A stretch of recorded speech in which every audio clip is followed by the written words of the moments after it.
welcome to DAWGs Crew. We're standing in front of Poplar Hall, and when you come for your shift, the first place you're going to go is to the alleyway.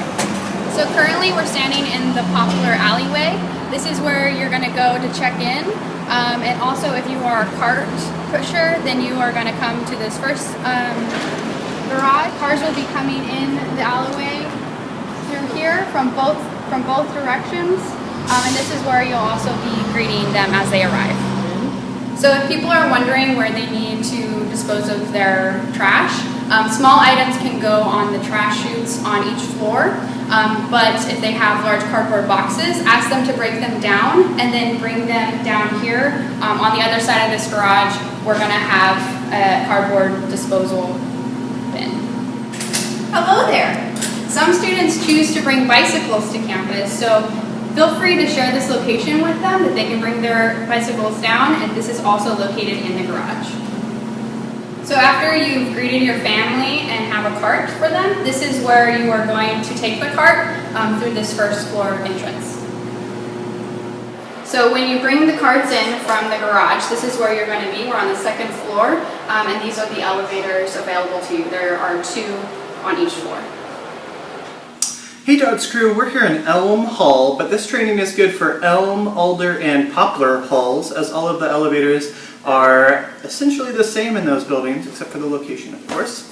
For Poplar Hall, you will arrive for your shift on the ground level, which is just outside of the Poplar lobby. So when you get to these elevators, you'll notice that it is an independent service mode. HFS staff, professional staff, will have put it in independent service mode for you to start the day. Once you arrive here, you'll need to then select a floor once the cart arrives. So if you're needing to go to level 5, you're going to then need to select 5. Notice I pressed 5 here, but I let go and the door opened. Well, that's because in order for it to actually proceed all the way to the 5th floor, I'm going to have to hold 5 until the door closes completely. So let's try that again. So notice I'm holding 5 now until the door closes completely. The elevator will then take us to level 5. So now you notice we're on level 5, the door is open and it's staying open, and that's because you haven't selected another floor for it to go to. So on move-in days, you're going to have to keep track with a clipboard and notes of what floor you're going to be needing to go to. So if there are 3 carts, you may need to go to floor 5 and floor 7, but you're going to need to manually send the elevator to those floors by doing what I just showed you, and that's how we arrived at floor 5. Please note that you're going to need to go back to those floors later too to get the people that you had dropped off. So if you had dropped carts off on floors 6 and 7, that's really where keeping track of good notes and make sure that you're going back to those floors to pick those people up to bring them back down will be important. It's a really pretty simple process from there, but do note that occasionally, even in new buildings, elevators may get stuck. When an elevator gets stuck, you're just going to need to go ahead and press the call button, which is inside of the door in these elevators. Once you press the call button there, it'll contact University of Washington Police Department, and they'll dispatch our elevator crews to repair the elevator. On move-in days, we do have elevator staff on overtime, and so they'll be nearby and able to assist in a timely manner. So just remain calm and note that we'll have staff on their way to help you soon.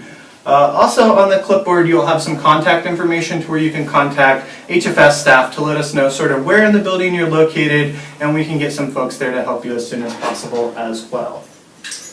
So that's the elevator training for Alder, Elm, and Poplar Halls, but one last important note is once you're assigned to an elevator shift, stay during your entire shift and do not leave the elevator unattended until the person relieving you has come to relieve you. That includes the end of the day. At the end of the day, HFS staff will come and assist you in getting the elevator out of independent service mode. If you leave it unattended, then it'll be stuck on a floor and we may not be able to find it. So please do make sure that you wait until the person relieving you comes for their shift. That's all for Alder, Elm, and Poplar elevators, and we'll see you on move-in day. If you have a resident on the 2nd floor, they don't need to go up the elevator. Their rooms are right behind you. So So we're on the second floor lounge, and this is where you will direct people to get their keys for remote check-in. Second floor lounge is also where the public restrooms can be located. Well, that's all you need to know about Poplar Hall. Thank you so much for volunteering your time, and we will see you on Move-In Day.